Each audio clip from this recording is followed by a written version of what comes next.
important, however weird this may sound for a dude who I guess is, now you know, is under 40. I thought it was a very nice reminder. Thanks. Okay, not there yet. Anyway, so I started at a performing and visual arts high school in Edmonton, Alberta. It's one of my passions. But going back even further than that, a lot of folks don't know, and I don't tell a lot of audiences this, quite frankly, that I was a child actor. I was a member of ACTRA way back in the day, and I would have done a lot of Montreal theatre productions that you know and love, including the touring company of Joseph and the Amazing Technicolor Dreamcoat across the country. So I did 17 productions of that across the country as part of that really annoying child choir thing that, yeah. Wow, I still have nightmares.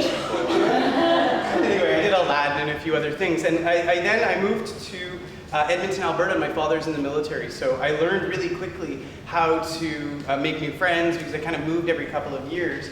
And frankly, that was really helpful for my childhood acting career as well, because I could get cast in a lot of different places, and people and audiences didn't remember me from previous productions and other types of things. So that did really well for the first sort of 13 years of my life, 14 years of my life.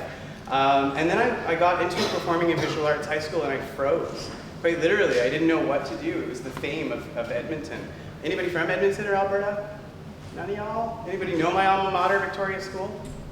You probably know their graduates. A lot of them go to the National Theatre School and a whole host of other places. The experience that I had there, though, was one that was, quite frankly, quite humbling.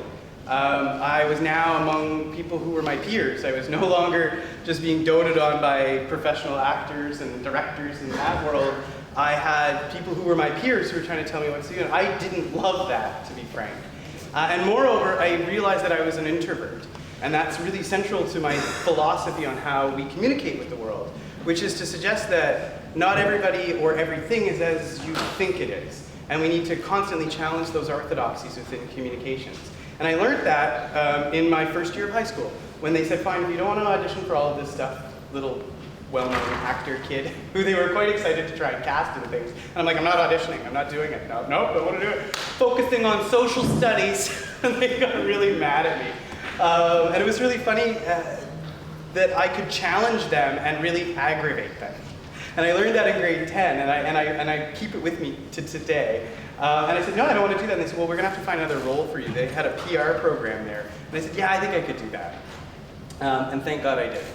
So I ran the public relations there in my grade 11 year, in my grade 12 year. And we got a massive amount of media attention for the 17 main stage productions that Victoria School produced each and every year, including the pièce de résistance every year, which was the musical, which was about a $200,000 production, just to give you the kind of scale of what Victoria School is capable of doing. These are big, big shows with lots of government money and lots of those types of things. They use them as social enterprises, so a lot of folks build the sets, people come in from all over the city, and they run them for a good 2-3 weeks.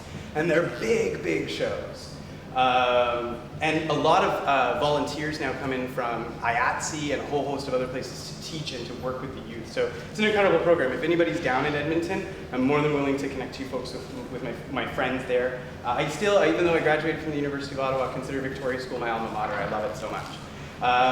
So I did 2 years there, and they taught me, along with Edmonton Public Schools, that I didn't have to just be on stage, that I didn't have to be someone else, I could be myself. That was a revelation to a young actor. And I also realized at that point that I could help chart sort of the course of what was happening inside the school through communications. But I started learning about the sort of 4 quadrants, as I call it, of communications. And I think this is my second big learning. The first one is challenge orthodoxy all the time and don't do what people expect you to do. The second one is you have to understand that the communications is to a degree a science. Okay, so there are only really 4 big aspects of how we would approach communications planning. Earned, owned, shared, and paid. Okay, so some of you may be really familiar with these kind of 4 quadrants, and others are like, what the hell did you just say? Okay, so owned media. Well, as arts organizations, you own a considerable amount of media, starting from the website that you have, through some of you have buildings, others have publications that you put out, like newsletters and annual reports. All of that is considered owned media. So if you own it and you control the content of it, it's all yours. So that's owned media. That includes the vast majority of your marketing, postering efforts, advertisements is not included in there. That's paid, right? So a lot of arts organizations in Ottawa are also engaged in paid media. Even if you don't pay for it, if it's free space that you're getting advertisements in, we still classify it as paid media. That also includes digital or social media ads. But not social media itself, that's shared media. That used to be known as conferences and conventions. Now we do that online as well. So we combine all of those social experiences into one. Conferences like this are considered shared in communications planning.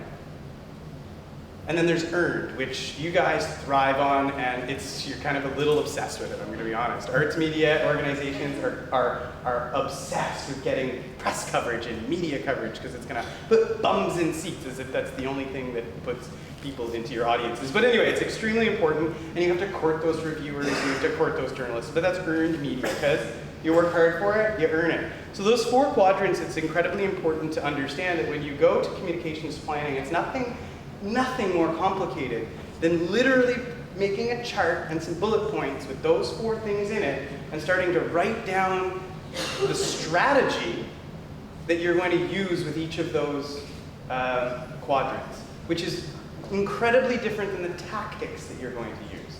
Okay, so again, arts organizations, I love you, you're filled with artists, and I work with a lot of them, I hire a lot of them. They don't think in structure sometimes. Directors know this. Technical producers know this. Stage managers know this. Okay, so you have to think a little bit more like your stage manager who's constructing a call book, which has to be formulaic, because if that person gets sick or hit by a bus, well, somebody else is going to have to call the show, right? Okay, so communications people, if it's all in your head, that's not a fucking plan, okay? Sorry, I told you I was going to swear. It's not, and I get so pissed. I go into all these arts organizations, hey, can you come help us for an hour at the board level to look at the communications work they're doing? And I'm like, okay, great, send me your comms plan. And they're like, don't have one. I'm like, well, then I can't help you. What am I supposed to look at? You're just supposed to peer into your eyes and know what you're thinking you're going to do for your next season's advertisements, or you got to write it down. So in the communications planning, though, a lot of people get like sort of tied in knots about having to do it. And like I said, it's nothing more simple than putting onto a little Word document or a Google Doc a quadrant with those things in it. And then the strategy, this is totally like a quiet, it's great. Only at an arts conference. Then strategy is the top level stuff. It happens above the head, okay? Strategy happens like once or twice a cycle, a year. If you're constantly strategizing and thinking up ways to accomplish things, you're probably not doing the actual tactics, which should be achieving your strategy. So a good example of this, for instance, is, let's talk about owned media ever so slightly. So if we wanted a strategy that attached itself to owned media, let's pick something like a newsletter. Say your newsletter's not performing very well, or you don't have one. The strategy would be that you're going to invest resources, time, and effort, and assign metrics to increasing the number of people on your newsletter list. That's the strategy. That's not tactics. Nothing in what I just said could be done, right? You couldn't go out and be like, I'm going to do that tomorrow. No, you got to come up with the bullet points under that, which are the tactics. How are you going to do that? I don't know. You're going to stand on the street corner, scream and yell at your newsletter. I don't know, I'm a newsletter! Come sign it. No, that would be a shitty tactic, bad tactic. Would not have the return on investment that you're looking for. Better tactic, maybe you put 5 volunteers with iPads that they brought from their home in a little MailChimp app outside of your foyer or lobby when the audience leaves, and they say things like, would you like to be on the mailing list?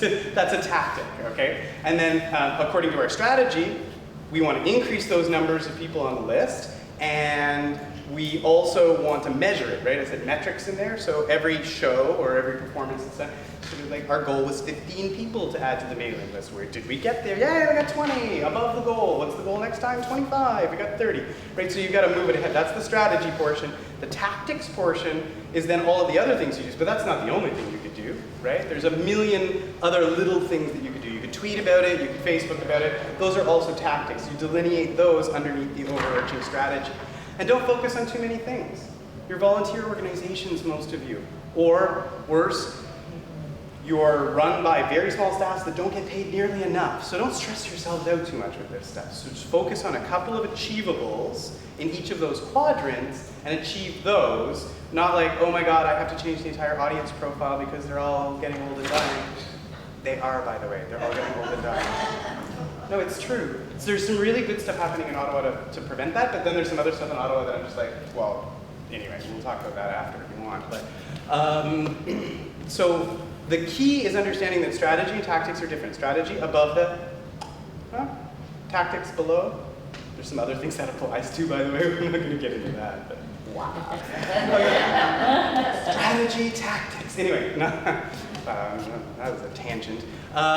So that's sort of my second big learning, is that if you don't structure it and you don't plan for it, it's never going to happen, right? So you can imagine an audience is going to be full one day, and the gallery is just going to have tons of patrons in it, but if you don't write any of that down on paper and share it with people and have people agree to your plan, you're now in the realm of luck or pure talent. And some organizations do really well at that, by the way. I'm not going to name names here, but you know the ones who have like a marquee production every couple of years, and you're like, bam, wow, that was incredible, and then it carries them for the next couple of years, right? Any dancers in the room? You know this, right? Like, it's true. Like, come on, a lot of Human Steps fans? Yeah, hands up, hands, like, I gotta see you. La La Human Steps? No dancers in the room. You guys all suck, anyway. You don't all suck, I'm just kidding. What a way to lose an audience right out of the gate. And then I told you have to ask questions, now I'm insulting you. Anyway, La La Human Steps is a really good example, frankly, of that cyclical nature, right? Every now and then they have just a blockbuster hit, it gets recorded on Bravo, everybody wants to see it. They come up with a new, incredibly death-defying move, right? If anybody doesn't know the style of dance that I'm talking about, it's incredibly athletic, it's incredibly modern, it's very Quebec, and if you don't know it, you should all take a quick look. But they're kind of like that. Cirque du Soleil, also not dissimilar to that in the arts world, the big corporate arts world, right? You know of some of their shows right out of the gate, but then there's a whole bunch of other shows that kind of fund the operation, but at a lower level than some of the others. Okay, so the third big lesson that I really want to sort of impart before we get to some questions and answers is that you cannot do this alone, okay? So we need to understand that in the artistic world and the world of audience, we are in a world of abundance, not scarcity. Yet I constantly see arts organizations, some of you here in this room, likely competing with one another in a really unhealthy way, in a way that says, this audience is mine, and this part's mine, and they come to my festival and not your festival, and well, shut up. The artistic community in Ottawa is small. So those of us who are patrons and funders and not involved in the politics that is that world, suddenly scratch our heads a little and go, what's going on? Well, that's weird. You know, why is that company faltering and nobody's reaching out publicly? Why is this happening and nobody's explaining it particularly well? And I think, we were talking about this earlier, I think that part of what this is that for a very, very long time in Ottawa, not dissimilar to other capitals, we've had attendant pressure of having some of the most incredible national institutions in our midst, which has frightened a lot of people away from our city. But there's a resurgence, and this is what I'm so excited about and what I want to talk to you guys about today on how we capitalize on this. But I see a sub-35-year-old resurgence in art, dance, theater, and combining these things in ways that has never been done in Ottawa before. And I'm seeing finally, for the first time, some of our national institutions start to play ball a little bit with that. And I'm also seeing a really young generation, and here I'm talking 25 and under in Ottawa, who are really proud of this city, right? And this is something that's totally new. And one of the things that we love to do at BD Style is spot trends. And I'm obsessed with this trend of a demographic in Ottawa that is, like I said, 35 and under, 25 and under, who are obsessed with being proud of this city, right? And we've seen this similar style of demographic trend play itself out in places like Winnipeg, places like Toronto, places like Vancouver, where civic pride and arts and culture meets in the form of a creative class. So if folks haven't read Richard Florida's seminal work on the creative class, you definitely should. But almost more important than that is his most recent book called The Great Reset, which talks a lot about how artistic communities need to embrace their overall economic power and articulate that in a really clear way to public policy administrators. So what I don't mean to be a Debbie Downer, but I kind of am, and that's what I'm talking about like kind of internal politics and weirdness that I'm constantly going to see as a citizen, I don't get it, it doesn't matter, and change that focus and that political energy from within yourselves as a community to the exterior, there are people who lounge in this room. What a lovely room to lounge in. Though they need more art in it, like, more. And there's so many empty walls, I don't understand. But anyway, I think they get free art from the Ottawa Art Gallery. Anyway, there's some very nice things over there, but they need more. You absolutely have to change that focus and that energy. Focus on a younger demographic to do it. Embrace that young demographic. And do stuff with your institutions and your organizations that if you're not of that demographic, that you don't get and you don't understand, and that challenges you in a way that you've never been challenged before. I'm wondering, in your experience, and as you've been a patron and a funder of the arts, and as a communication strategist, what kind of things are we consistently doing wrong that you shake your head when it comes to when we're getting our message out? Is there something that stands out to you that you keep thinking? There's a couple of key things. One, I'm constantly seeing arts organizations positioning themselves as nonprofits as if that's somehow honorable. Great, thank you for being non-profitable. But that doesn't make anybody just instantly want to give you any more money unless you're a charity, at which point there is a benefit to them to give you that money, right? So that's oftentimes what I see is, and then I get sponsorship packages, for instance, that have absolutely no discernible benefit for them. So would you please give me $5,000? Why? Why? Why? What are you gonna, I don't want to be totally crass about it, but what's the quid pro quo? Will you name something after me? Well, that's boring. And again, at my generation, please don't do that. The one thing I hated, this sounds like a humble brag, I apologize, but over at the Hub, there's a beautiful installation, an undulating wood. So I gave them some money, but I didn't realize that the amount that I would give would put me at the top of the world. I would have made it anonymous otherwise, because people are always like, oh, you funded that thing. I'm like, I didn't, 50 of us did. I just happened to have had a bit more that week, I guess, and oops, which is very nice, and I get the benefit, but that's not really my style. So I would have, so I actually said to the Hub afterwards, I was like, I would have just preferred a studio tour. I could have just seen what was made, right? So there's those types of alternate ways of thanking your patrons as well. I think that there's a lot of us in a younger generation who don't want to feel like an older generation of patrons. The arts is so steeped in tradition. And I get this, right? You look at Broadway, Playbill, just if you had a program that wasn't the Playbill program, you wouldn't be on Broadway, would you, right? If it wasn't yellow, it wouldn't be Broadway, right? So there's so much tradition. Don't whistle in the theater, don't do this, don't do that, blah, blah, blah, don't say Macbeth. Anyway, so there were people in this room that were like, what? Oh, he said it. I'll say Voldemort, too. Anyway, the younger generation. So that's part of it, is again, just push and do things totally differently. And if it fails, well then it fails. And just don't do it again. Nice, good, thank you. Anyway, sorry. My question is, I am an Ottawa-based photographer and creative writer, and one of the challenges that myself and probably other artists and art organizations face is when they want to communicate their mission, their products, their services. You can communicate to people in your local community or in Canada, but also obviously all the social media channels offer you opportunity to communicate globally and internationally. Sort of. If artists do want to get that international exposure, should they focus on, you think, just the North American market, or should they treat the entire world as their potential customer base or their audience? So this is the cool thing about, I think, arts and culture, is that it's so unique to so many different contexts, right? So what is incredibly popular in one country doesn't really fly in other countries, right? There's that cliche on big in Japan.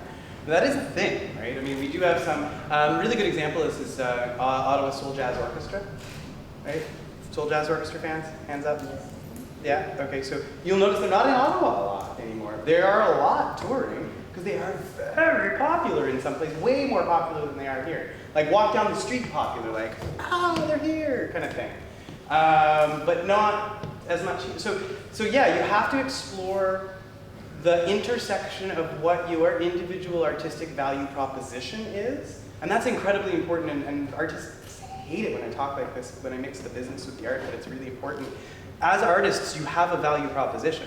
It's something, right? Which is to suggest that your value is different than someone else's value. GCTC, great example of that. We all know what they are. Everybody does. You can't mistake what the GCTC's mission mandate is. It's been very consistent and they've been very good at branding. Right? They're very solid. You know exactly the Canadian works. Many of them new. Branding's consistent, right? So there's their value proposition in comparison to the National Arts Centre, which is very different style. You could maybe even produce, for instance, Michel Tremblay is produced at both places. Not the same way. You have an expectation when you go to GCTC as to how one of those places will be produced versus when you go to the National Arts Centre. So that's a good example. But if you're looking to go international, here, and I don't mean to be, your shit better be good. You know, it just better be good. You know, like you can be an Ottawa artist and have global reach, but it's got to be good. It has to be technically proficient. Who sees your stuff when and where and how? And that's why, to your question about channels, use all of the channels! All the channels! Like all of the fucking channels, LinkedIn, all the channels. If you're not selling your shit everywhere, you're not selling your shit. Oh, I don't like the internet, I'm not good at making websites. Shut up, suck it up and do it. Oh, we haven't fixed our website in 10 years because it's hard and it's expensive. No, it's not. That's bullshit. I don't care. Use GeoCities for all I care. It's not, you know, like, it's not hard to make a nice looking website these days. It's just not. I mean, I tell this to nonprofit groups that come in my office all the time. I'm like, you could come to my shop and I could charge you $30,000 to $130,000 for your website. If you have that kind of money, believe me, I'll talk to you afterwards. It's no worries. But you don't! Use Squarespace. It's beautiful. It's very nice. Lots of artists use it. Why not? It's there. It's available to you, right? You know, examine it, use it, hack it. Artists have done this for years and years and years. You know, I look at art history as a fantastic example of this. How many broke, poor artists are there that cobbled together all of their life earnings to melt it down into bronze, to pour it into a statue, which they hoped like hell somebody might buy before they died of some plague, right? So I get it. There's this tradition of sort of like art from poverty and for poverty's sake, but that's really not required any longer. Right? As long as you have a really good value proposition, you articulate your brand and you use every single communications channel available to you to its maximum effect. Which, not to go off on too much of a McLuhan-esque tangent here, that's my academic background, but the medium is the message. And not in that kind of cliched way, like, I mean in the real, like, the medium is the message. How you communicate on Twitter, how you communicate on Facebook should be slightly different. Right? Because your audiences are slightly different. How you interact with them and the emotive response to those two mediums is different. Not dissimilar to how McLuhan talked about the emotive response was different between radio and television. Television being immersive, taking up all of your senses. Previously with radio, you had to imagine things. Well, it took that away from you. Or did it take it away from you, or did it free something up? Right? So that's why I say use all the communications techniques and tactics, but use them within the context. So you go back to my quadrant, you stick it in the quadrant. So a strategy for owned media is I want to use them to the maximum effect using metrics, because if you counted, it didn't happen. Right? So, and then how do you do that? So just some ideas about channels. I want your perspective on how you are approaching the development of the arts culture here in Ottawa, based on the fact that we have a dying audience, and we have a federal government that doesn't support the arts, and we have a culture here in the corporate sector that doesn't see the value in arts. Sorry, that's our corporate culture in Ottawa. Yeah, it's either sports or it's and I don't want to take it away from health, because health is, you know, a vital necessity. But if we don't have the arts, we have no health. Yeah. Because without our arts, performing arts culture in our own spirit, in our own selves, we'll be a dying breed. So we have to find ways in which to enrich the younger generation, where there's no money in the schools to support art culture. We have a true challenge on our hand. And I want to hear your perspective on how do you see fixing it. Well, I'm not going to fix it right now in like 3 minutes. Let's be clear. I can give you a couple of ideas and some sparks to get going, which is to have an incredible optimism about the youngest generation here in Ottawa. They are doing it themselves. I'm incredibly inspired by the work of the folks at the Ottawa Hub, for instance, which is an organization for social enterprise and social innovation. They have shared workspace there that creates incredible ideas. I'm incredibly impressed by the folks at the Ottawa Wood City, the new wood working shop that's coming up. I'm incredibly impressed by the folks at Under One Roof, or 256 Bank right now, and their collective model of non-profit support. And I will say this, you should all read a book. I'm going to say it real slow so you all write it down, because then everybody rushes up to me afterwards and asks me about it. But it's called Impact by Al Etamansky, E-T-A-M-N-I-S-K-I or something like that. Al Etamansky, order it online. It is talking about what each one of your organizations needs to embrace at the board level and then at the staff level, which is the notions of social enterprise and social innovation. Now, these things have been around for a very, very long time. A lot of your organizations do these things. In fact, some of the best social innovation and social enterprises out there in the world are artistic in nature. I think of, for instance, the collective Inuk artists that came together to create an authentication board in Nunavut and say, yeah, this is authentic, this is a knockoff, this is not, and then sells and represents that work, and all that money goes back into not just that artistic community, but the broader community. That's Indigenous innovation at its absolute best, and it's been happening for 20 or 30 years. This sort of thing happens in the arts naturally. Right? My friends in the Friendship Center movement have a lot of recording studios, for instance, that are now producing Indigenous hip-hop artists that I'm so lucky we get to work with at Media Staff. We're actually about to launch a really cool youth program for Indigenous Canadians that targets putting hip-hop artists and graffiti artists in touch with everyday folks all across the country to explain their stories, and a message of nonviolence. So it's about thinking about things slightly differently, and how does it give back to the community? Again, it goes back to my dislike and my absolute hatred of the word nonprofit, but so negative. But you're for the public good. You're for community programs. You're for artistic things. Unfortunately, when you want to go out into the community to get the money, Yeah. you have to be a nonprofit in order to qualify. But you don't have to call yourself that. You don't have to call yourself that, and you don't have to act like being that. identified in that sector. So, But there's the problem, is that it is this all the time. yeah. The arts community does this all the time. It's not going to work. Like, it's great. And I know that it comes from history. We have the patrons, and it's wonderful. And you think, one day somebody's going to love my art so much, they will just pay me to do it. No! We're in a fundamentally different era of the world, which suggests that you need own source revenue. If you're in an arts organization and you don't have some form of own source revenue, which suggests that you own a building, you rent it out, and that money comes in to support your endeavors. Ottawa Little Theatre has all of their props and costumes and all that sort of stuff. Anybody here from Ottawa Little Theatre? Yeah. How much does that bring in every year? A lot? A little bit? As much as we'd like. Not as much as you'd like. Everybody, so you know, Ottawa Little Theatre rents scenic stuff, costumes, all that bleep and stuff, okay? So that's called own source revenue, and it's a clever way of going to a corporation and saying, I don't need your money exactly. But oftentimes we go to the corporation and we're like, may I have your money? It's your money, man. But no, you gotta go in with confidence. You gotta go in and be like, I don't really need what you need me. My art is so fascinating, it's so interesting, it's so progressive, it's so this, it fits so well with your mandate, you need me, right? So Bell, great example of this. Bell funds Let's Talk, mental health initiative, every single year. Somebody in this room has got to have an arts project that touches mental health. There's enough freaking crazy artists out there.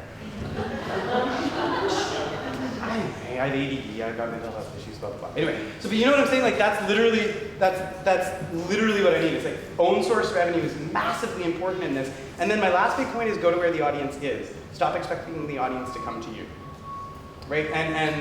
And be daring about it, and be fascinating about it, and be interesting about it, and smash things together that shouldn't be smashed together. Right? So the gallery did this, or not the gallery, the NAC did this really well with Adam Sedlaysky and then some of their string artists with a DJ event that they had at Mercury Lounge, for instance, which would have introduced a whole bunch of young people to the idea that classical music, of course, has beat and tempo. Hey, who knew? And it exposes people to maybe I'm going to like a whole concert, but maybe they won't like a whole concert. Maybe that's just too long for me. I leave it intermission a lot. I'm not going to lie. Man, symphony's long. But don't judge me for it either, right? Right? Don't judge me for it. But it's true, right? So like I took my husband to the Pops. He's even worse moviegoers than me. We took him to the Star Wars and sci-fi pops. He couldn't even sit through that. Like, right? So you kind of have to understand that maybe the format in which it's being presented is not exactly ideal for the audience which you wish to attract. When's the last time you knew any of your children to sit down in front of something that wasn't World of Warcraft for 3 hours straight? Right? And, or how do you make your experience a little bit more World of Warcraft? Why is there no experiential theater in Ottawa? Is there? Where?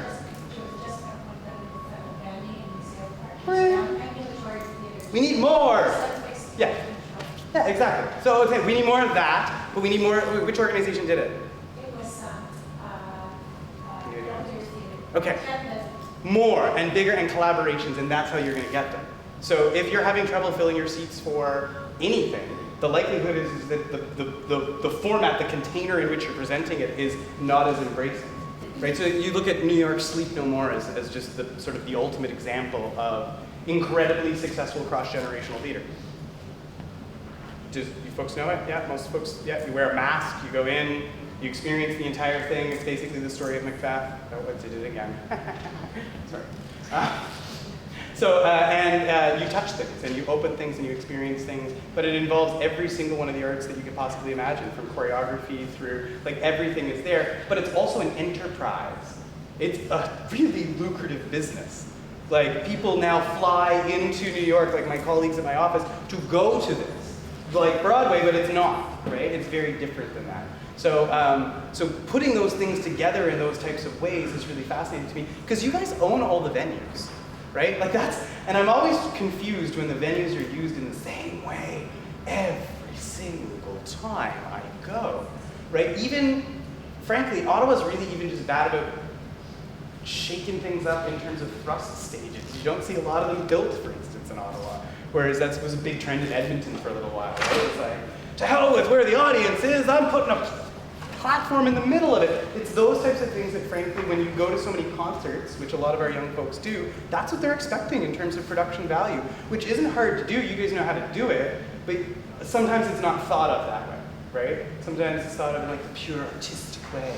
Do it in a black box, and no one will have any props. And we will all love it and understand. Well, no, that's not accessible. That's accessible to me, who enjoys actually watching that sort of thing, but not to most people. And then the other thing is collaborate with things that are going on that are a little bit more atypical, perhaps. Like, when's the last time somebody was out at a beer festival with somebody like a Company of Fools? Would be a lot of fun, for instance, at like a beer festival, just as a thought. Like, you could do a lot of funny bar wench jokes. But like bringing it to places where you may not expect those things to be, or may in fact be even uncomfortable to be right away, right? So places that are like, whoa, this is not where I really thought that this was going to go down. I think that measure of unexpectedness and surprise brings in a younger demographic as well. You look at the success of things like Picnic Blanc or Nuit en Blanc or Picnic Noir here in town. Those style of events definitely have a factor of intrigue and mystery, which is the other thing that I think sometimes lacks, especially if you're doing something that's really well known. It's like, I know how that ends. I read that in high school, Grapes of Wrath. It's like, so you gotta, there's got to be other ways to bring people into that style of experience.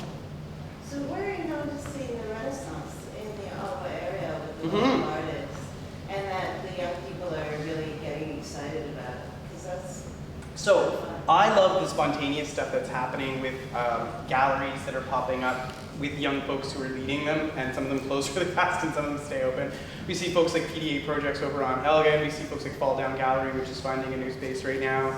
I see folks like Makerspace being a really integral artistic space where you can combine a social aspect of being together with people, as well as then the musical and performance aspect, as well as artistic aspects. They're hosting an art battle this weekend if anybody's around. It's happened a whole bunch over at the Arts Court as well. It's those types of events that I'm really interested in and really excited about.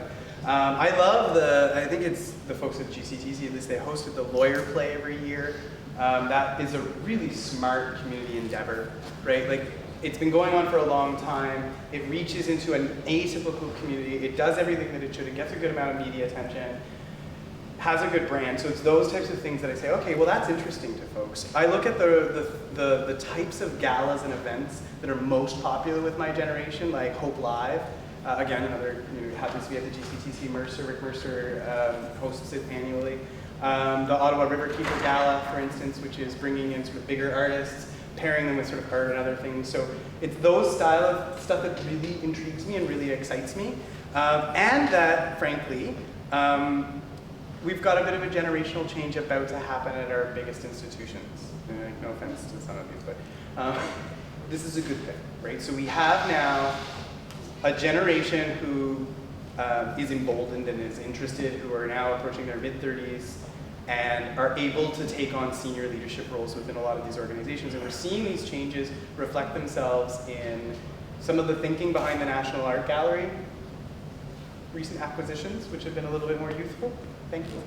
Thankfully. Anyway, some of the stuff that the National Art Center is doing as well is really cutting edge in terms of bringing in a different style of audience and then testing it and not doing it again if it doesn't work.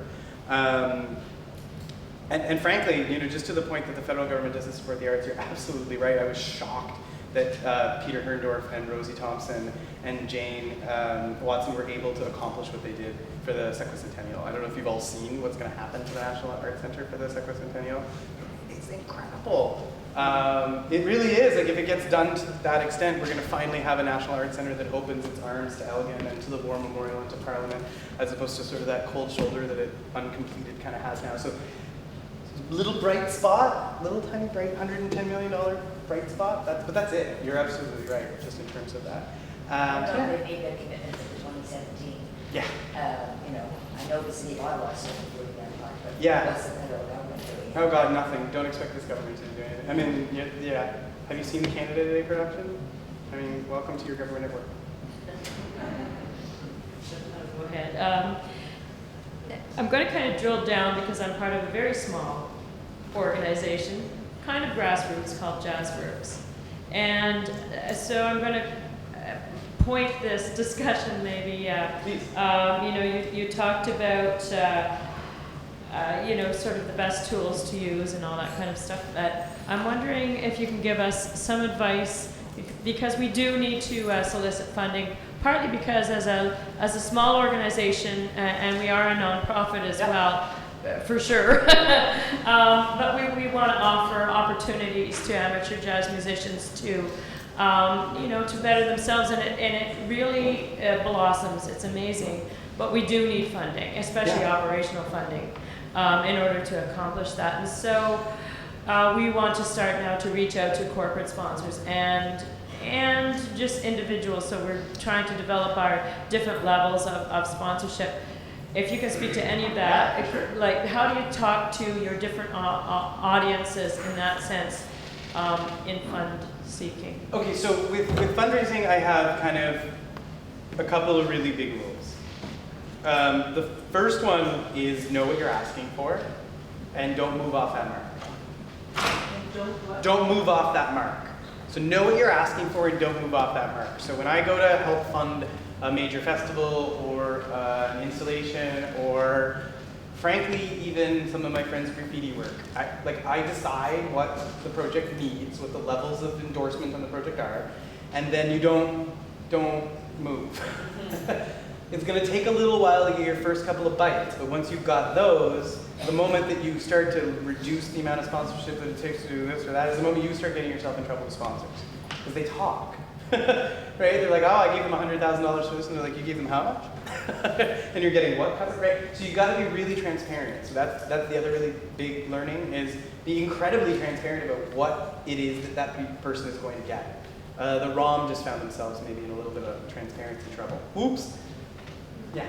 So we raised hundreds of millions of dollars, over the next 50 years.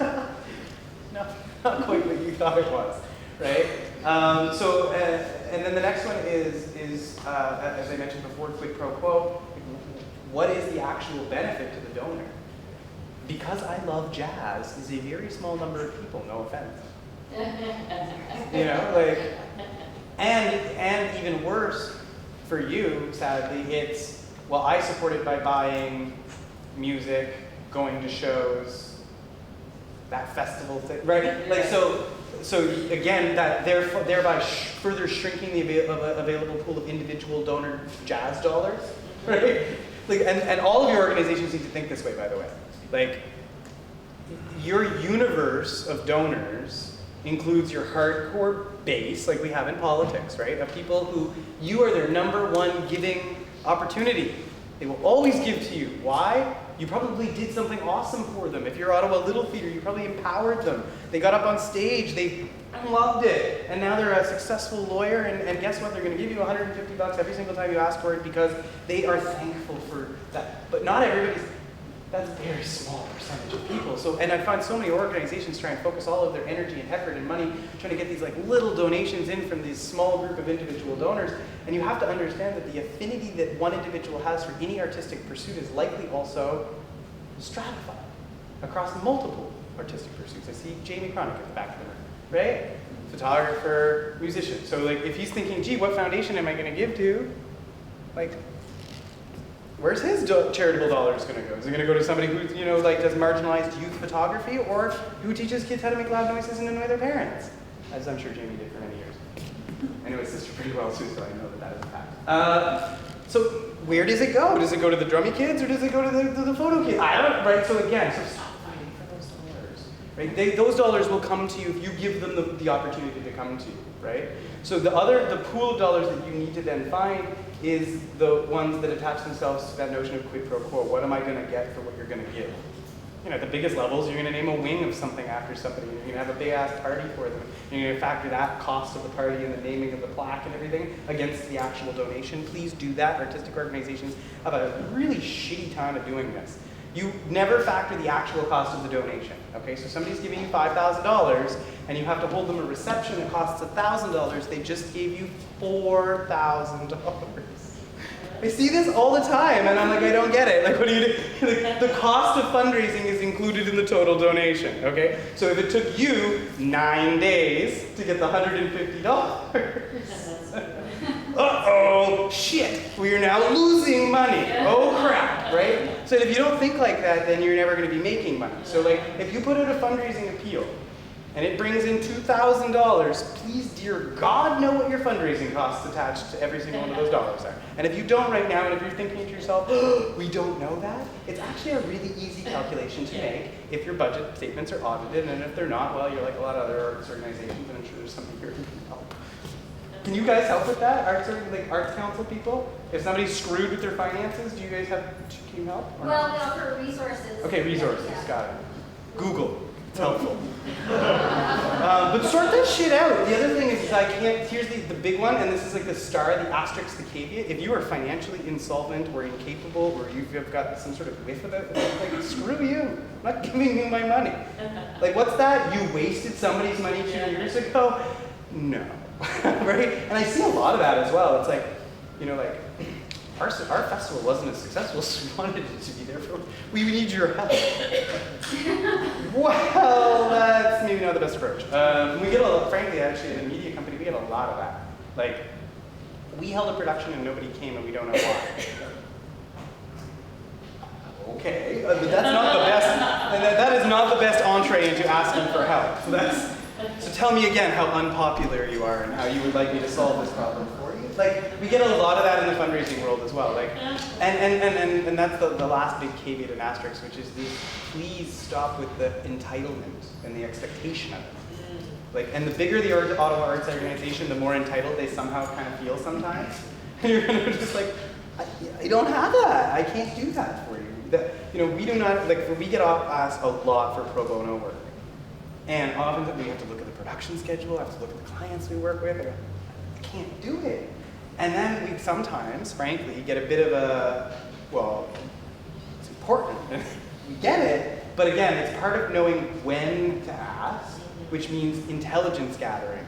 And there are so few people, to whom it may concern, is the shittiest fundraising opening. Okay, thanks for that. So you didn't actually care enough to even look at my website, to know my name, to ask me for money.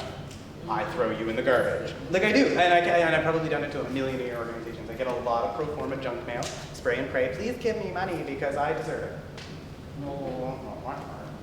And then again, like I said with the younger generation, we're not plaque people, although I guess some of us are, but we don't really want our names on plaques or seats named after us or bricks or any one of those other myriad of classic arts fundraising. Like if somebody names a bench after me, I should be dead. Like dead, okay? So don't do that kind of stuff. I want an experience, right? I want like an artistic experience. I want to have something that other people don't have. I want exclusivity to it.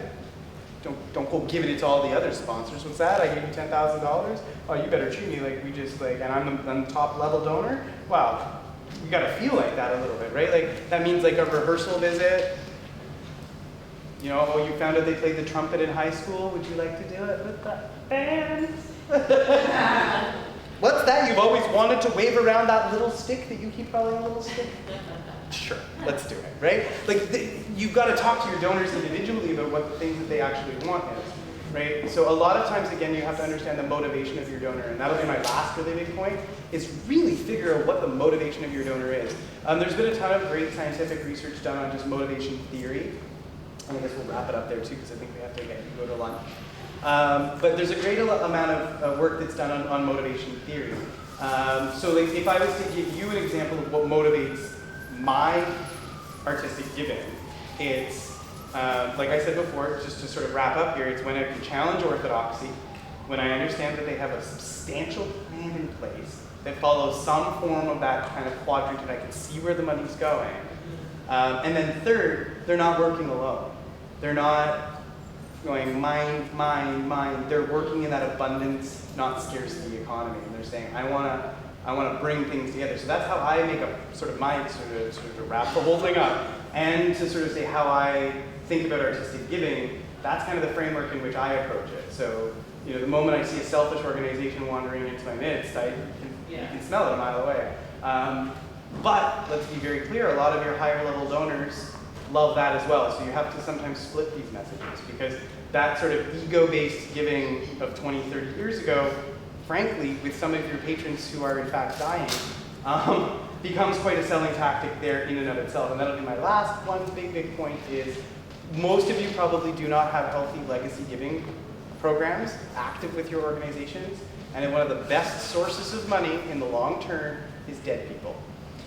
It sounds awful to say, but it's true. So, you know, a lot of people are like fretting about an audience that won't be there. Well, many of the people who are sitting in your front rows have been your donors for many, many years. And if you don't have an appropriate legacy giving program, they can't include you in their will, right? And that would be very sad, wouldn't it, if all of their money went to the Humane Society because they also love cats. But, you know, but because the theater never asked them, you know, they didn't go and do that. So it can be a touchy subject, but definitely delve into those places that make you feel uncomfortable. Cool. I think we're gonna end